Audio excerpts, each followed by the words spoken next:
అయితే లోపల వెళ్ళి పెడతారా? లోపల వెళ్ళి పెట్టడం ముద్దించుకోవడం అనేది లేదా? నేను మంత్రం చేసిన అంటున్నా అమ్మకి మంత్రం వేసినా ఇక్కడ అవుతుందా? అంటే మంత్రం చేసిన అట్లా అనిపిస్తుంది. మంత్రాలు చేసుడు అట్లా చేస్తారా? ఏ మీరు గల సమయంలో తప్పైంది అంటున్నారు కదా. ఏం చేసిండు? ఆయన ఫస్ట్ వచ్చిందంటే చెయ్యి గుంజుకుపోయింది లోపలికి. తీసుకుపోగానే ఏం వేసిండు? మళ్ళీ వేసిండు లోపలట కదా. చీర మూడు ఏడతాడు, మూడు పెట్టి తెచ్చులేదు. మొత్తం ఒక ఉసులు తీయమన్నాడట.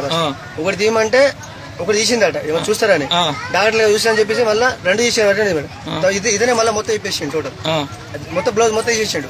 తీసి మొత్తం ఆ చీర కూడా బయట తీసేసి రెండు ఇట్లా ఒత్తుడు ఇట్లా గట్టిగా ఒత్తి ఇట్లా మధ్యలో ఇట్లా ఒత్తాట.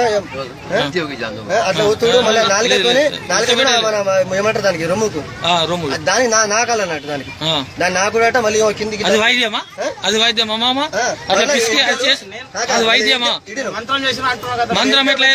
లోపల వెళ్ళి పెట్టుకున్నాడు. లోపల ఎంకెలు పెట్టి ఎంకెలు బట్టి పిన్ను కూడా వెళ్ళిపోయిందట. పిన్ను కూడా వెళ్ళిపోయిందట వెనకాల. ఇట్లా అంపి వెళ్ళి పెట్టాడు లోపల నుంచి. అరే నేను ఇప్పుడు వినిపిస్తానా? ఇప్పుడు నువ్వు చేసినావా లేదా? ఆ విషయం చేసినావా? తప్పు చేసినావా లేదా? తప్పు చేసినావా లేదా? బోరునాథ్ మార్కు తప్పైంది అంటున్నా కదా మామ. ఎట్లయితుంది?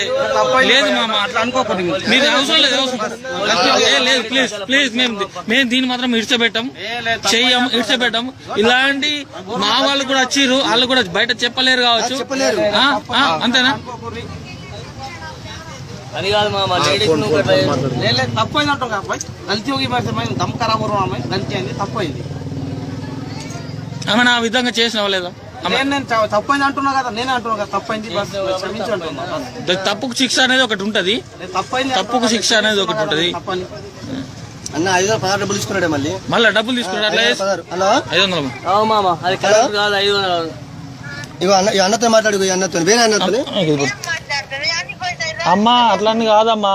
వేరే దగ్గర వేరే ప్రవర్తించిందా లేదా?